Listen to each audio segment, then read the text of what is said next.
মনে করুন আপনি বাড়িতে একা বসে আছেন, বাসার মানুষেরা অন্য রুমে বসে আছে। হঠাৎ করে আপনার বুকে প্রচন্ড ব্যথা শুরু হলো। আপনি বুঝতে পারছেন যে আপনার হার্ট অ্যাটাক হচ্ছে, আপনার কাছাকাছি কেউ নেই। সেই সময়টা আপনি কি করবেন?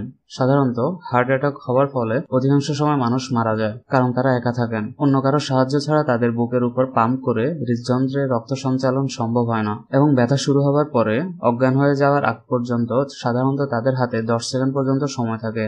এই অবস্থায় আপনি একটি কাজই করতে পারেন, তা হলো বারবার জোরে জোরে উচ্চস্বরে কাশি দেওয়া। লম্বা করে শ্বাস নিন, এবার কাশুন। লম্বা সময় নিয়ে দীর্ঘ কাশি দিন। এর ফলে আপনার ফুসফুসে স্পার্টাম বা মিউকাস উৎপন্ন হবে। শ্বাস কাশি, শ্বাস কাশি, এই প্রক্রিয়া প্রতি 2 সেকেন্ডে একবার করে করতে থাকুন, যতক্ষণ না কেউ আপনার সাহায্যে এগিয়ে আসে, অথবা যতক্ষণ আপনার হৃদযন্ত্র একা একা স্বাভাবিকভাবে স্পন্দিত হতে থাকে।